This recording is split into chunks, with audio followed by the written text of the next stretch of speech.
Bien-aimés dans le Seigneur, shalom, shalom, bonjour ou bonsoir selon l'heure à laquelle vous êtes en train de me suivre. Moi, c'est votre frère King de Kikobo. Je suis serviteur de Dieu de l'église Messager Lingwala qui a l'habitude de vous informer concernant la situation prophétique de la République démocratique du Congo, où vous donnez la vision de notre pays sur le plan spirituel, ce qui concerne la prophétie du Congo, prophétisée par Simon Kimbangu et par les 4 frères messagers de Mbinza, le 18 août 1978 et le 6 avril 1921 par Simon Kimbangu. Alors aujourd'hui, nous sommes le 25 et j'aimerais commencer par donner ou vous rappeler la date du 25 février. C'est la mort, ou c'était les jours que notre frère Rossi Mukendi nous avait laissé, que son âme repose en paix, le jeune activiste des droits de l'homme, c'est lui qui avait voulu changer l'image de son pays et lever sa voix pour aider ses frères. Ce jeune activiste qui a laissé sa peau pour la nation congolaise, pour le pays de ses ancêtres, que la République démocratique du Congo, que nous dénonçons tous les jours, que nous parlons tous les jours pour ce qui se passe dans notre pays. Les gens sont en train de mourir injustement parce qu'il avait voulu élever sa voix pour son pays, parce qu'il avait voulu parler de son pays. Et ils sont en train de laisser la vie à cause de ce qui les appartient, à cause de leur pays, à cause de la terre que Dieu a voulu donner au peuple congolais. Tous les jours, les gens meurent à Beni, à Butembo, à Lituri, partout en République démocratique du Congo. Mais personne n'en parle. Personne prend le temps pour parler du Congo. Ce n'est que si voler les intérêts ou voler des minéraux du Congo. Là, le monde entier, la communauté internationale sont des premiers pour descendre en République démocratique du Congo. Mais pour parler ce qui concerne la vie du peuple congolais, personne n'en parle. Qui en parle des gens qui meurent tous les jours au Kivu. Mais aujourd'hui, nous voyons dans tout le média du monde entier comment les gens sont mobilisés pour parler de l'ambassadeur italien qui était mort dans les sols congolais. Et pourquoi pas vous ne parlez aussi de tous les Congolais qui meurent tous les jours dans le Kivu. Le 31 décembre 2020, on a vu comment les gens ont mouru à Kivu. Le 1er janvier, on avait vu comment les gens étaient massacrés au Kivu. Mais pourquoi la communauté internationale ne parle pas de cela? Pourquoi les médias du monde ne sont pas mobilisés aussi pour dire non à la guerre à l'est de la République démocratique du Congo? Mais aujourd'hui, parce que ça rattrape un pays puissant, c'est pourquoi tous les médias du monde entier sont mobilisés. Pourquoi pas vous ne parlez aussi du Congo, du peuple congolais qui laisse sa peau tous les jours? Pourquoi pas parler de Rossi Mukendi, un jeune activiste des droits de l'homme qui avait laissé sa vie pour son nation, pour son pays, pour son peuple? Pourquoi pas parler aussi de la jeune aspirante de Chat Kapangala qui avait laissé sa vie, une jeune aspirante qui voulait servir l'Éternel, qui avait laissé sa vie pour la nation congolaise? Pourquoi parler de ça? Pourquoi pas la communauté internationale soit aussi mobilisée de la mort de Chebea, de la mort d'Amatungulu, de tous les gens qui ont laissé leur vie pour la République démocratique du Congo? Pourquoi cette injustice? Pourquoi tout cela? Nous voulons voir aussi tous les gens du monde se mobiliser pour ce qui se passe à l'est de la République démocratique du Congo. On en a marre. On en a marre de ce qui se passe dans notre pays. On veut voir tous les gens être mobilisés derrière la République démocratique du Congo pour dire non à la balkanisation, non à la guerre en République démocratique du Congo. Non au sang innocent qui est en train de couler tous les jours. Aujourd'hui, on est en train de menacer notre prix Nobel, le docteur Denis Mukwege. Qui en parle de ça? Où sont la communauté internationale pour dénoncer tout cela? Ils sont menacés Pourquoi? Parce qu'il parle de son pays. Nous, des serviteurs de Dieu, qui se lèvent tous les jours pour parler de la nation congolaise, nous sommes menacés. Qui en parle de ça? Nous sommes arrêtés injustement. Qui défend notre peau? Si ce n'est pas l'Éternel, si ce n'est pas notre Dieu. Et pourquoi ce silence à l'égard des médias internationaux, à l'égard de tous les hommes puissants de ce monde? Pourquoi ce silence? Parce que vous savez quelque chose, que votre intérêt c'est piller la République démocratique du Congo, se prendre de minerais du Congo. C'est ça votre intérêt. C'est ça l'intérêt que vous avez au Congo. Et non d'aider les peuples congolais à s'en sortir de ce qui se passe dans son pays. Aujourd'hui, je suis tristé par la mort de tous ces gens qui ont perdu leur sang au Congo. Et il y avait une sœur qui m'avait posé la question, pourquoi le frère King a toujours l'habitude de porter son varèse, il n'a pas d'autre habit ou comment? Non. Si je suis comme ça, les gens me reconnaissent facilement que je suis congolais. J'aime mon pays, j'aime la République démocratique du Congo. C'est l'unique pays que je possède au monde. C'est l'unique pays que j'aime au monde. C'est la République démocratique du Congo, qui est la terre de mes ancêtres. J'aime le Congo, plus que tous les autres pays du monde. Parce que je resterai congolais. Je suis né au Congo, j'ai grandi au Congo, j'ai étudié au Congo. Ma vie, c'est le Congo. C'est la terre de mes ancêtres. C'est la terre de mes enfants, de mes petits-fils. Et pourquoi je ne serai pas fier de montrer mon identité? Je suis fier de montrer ce que je suis. Je suis fier de montrer ma patrie et d'élever ma voix pour aider la nation congolaise, pour aider les Congos, pour aider notre pays, pour soutenir ceux qui sont faibles, à comprendre que nous avons un beau pays, un pays magnifique. Nous avons un paradis terrestre qui est notre terre. Plus que tous les autres pays du monde. Nous avons des lacs naturels. Nous avons des parcs naturels. Nous avons une grande forêt naturelle. Nous avons un environnement meilleur au Congo. Mais ils veulent détruire tout ça. Nous avons un paysage magnifique que d'autres pays du monde sont en train de chercher. Avant l'indépendance ou avant la colonisation au Congo, les Congolais vivaient mieux dans son pays. Les Congolais vivaient dans l'harmonie, dans la paix. Mais qu'est-ce que la colonisation nous a amené? La division, la haine, le tribalisme, le manque d'amour. C'est ce que la colonisation nous avait amené chez nous. Il a détruit la spiritualité du peuple congolais, du peuple africain, de l'homme noir. Ils ont tout détruit. Ils ont assassiné notre enseignement, notre culture. Ils ont tout détruit. Aujourd'hui, c'est difficile pour un peuple congolais ou pour un peuple noir puisse comprendre son importance ou sa vraie valeur. C'est difficile pour qu'il puisse croire à ses propres frères et de donner confiance à ses propres frères. Pourquoi? Parce que nous sommes mal instruits dans notre tête. Parce qu'on a mis quelque chose qui ne nous appartient pas. Parce qu'on nous a enseigné un enseignement qui n'est pas le nôtre.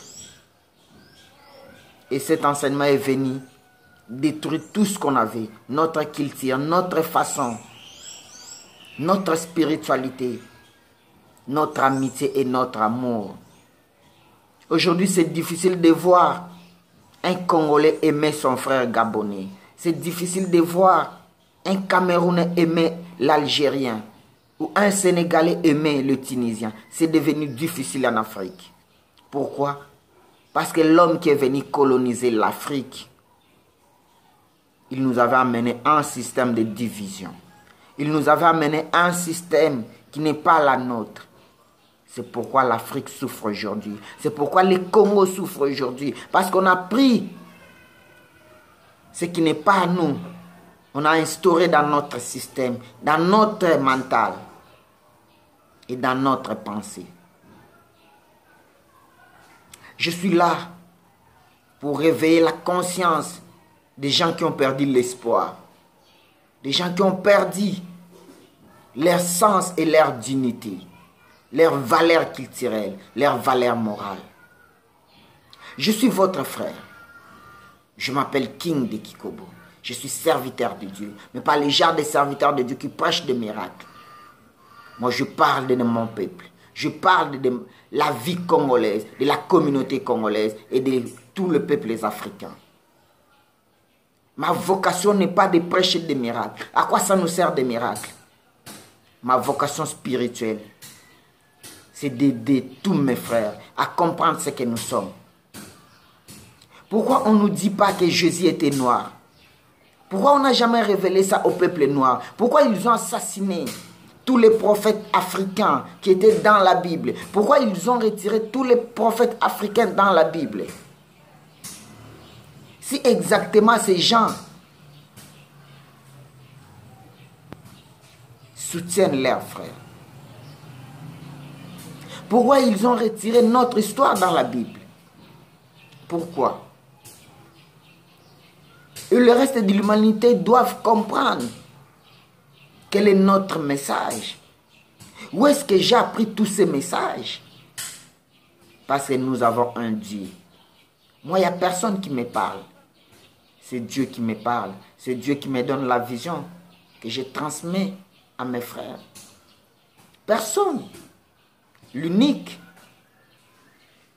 qui a le temps de m'inspirer, de me donner tout ce que je parle, c'est le Seigneur des Seigneurs. C'est notre Dieu. Et les gens doivent comprendre ce que nous sommes. Et je vous dis de lire le message du prophète Branham, vous verrez, là on lui pose la question. Qui était Jésus exactement? Il était le Seigneur et Sauveur. Et concernant sa peau, Jésus était noir. Donc les Juifs sont des Noirs. Et j'ai un frère que j'aime beaucoup, le révérend David, qui a toujours l'habitude de partager avec moi. Il a tout le temps de montrer comment l'Afrique est la matrice d'Israël. C'est l'Afrique qui a fait naître le peuple hébreu, le peuple d'Israël. La base de l'Israël, c'est l'Afrique, qui est la matrice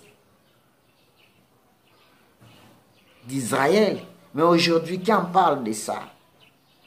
Le tribu des Danites ou le tribu des Dan, où est-ce qu'ils sont aujourd'hui? La plupart de ces tribus d'Israël sont en Afrique.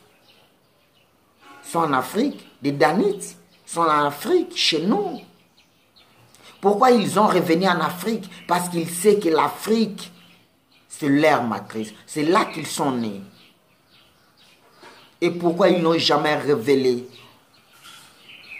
au reste de l'humanité que Jésus était noir? Parce qu'il était juif et les juifs sont des noirs. Pourquoi ils ont caché cette histoire? Parce qu'ils ne veulent plus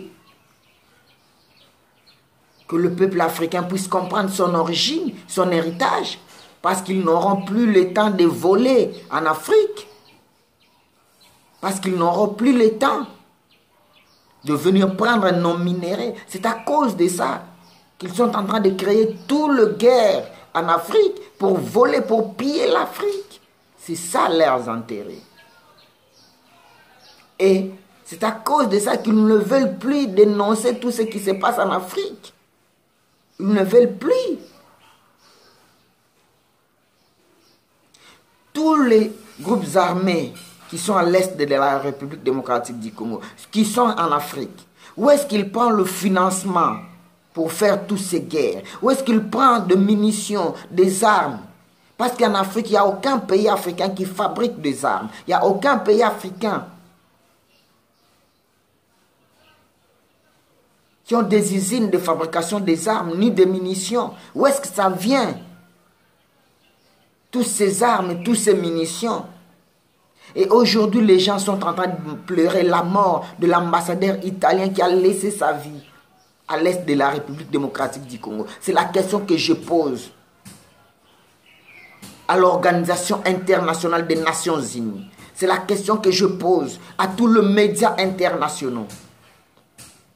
Qui est à la base de financer tous ces groupes armés à l'est de la République démocratique du Congo? Parce qu'au Congo, on n'a pas l'usine de fabrication des armes. Qui est la base de financer tous ces groupes armés?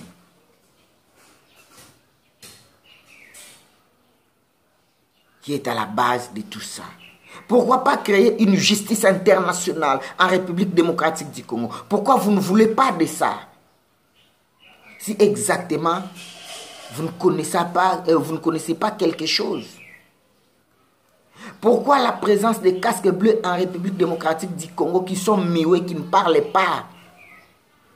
Et ils sont plus de 20 000 casques bleus dans le Nord Kivu. Pourquoi ils n'avaient pas accompagné l'ambassadeur de l'Italie s'ils ne sont pas derrière toutes ces choses? Et à quoi sert la présence de tous ces organismes dans notre pays? À quoi ça nous sert? Qu'est-ce qu'ils font? Pourquoi ils ont laissé un innocent aller mourir parce qu'il avait besoin de soutenir les enfants orphelins, le veuve et le malade? Et où étaient tous les casques bleus qui sont à l'est de la République démocratique du Congo pour accompagner l'ambassadeur? Qu'est-ce qu'ils font exactement? C'est la question que je vous pose. Merci beaucoup à vous. Et je répète, je m'appelle King de Kikobo. Je suis serviteur de Dieu. Je suis congolais. De la nationalité, de naissance. Je suis né au Congo et j'ai grandi au Congo. Je suis fier d'être congolais. Je suis à Kinshasa, République démocratique du Congo. Et l'église est sur Avenue Louvois 266 dans la commune de Lingwala, à Kinshasa, qui est dirigée par le révérend pasteur Paul Malouzei, mon père spirituel, et le pasteur Daniel Yamba. L'église de la communauté des 4 frères messagers de Mbinza. Contactez-moi au plus 243 84 76 98 308. C'est mon numéro sur WhatsApp. Au plus 243 84 76 98 308.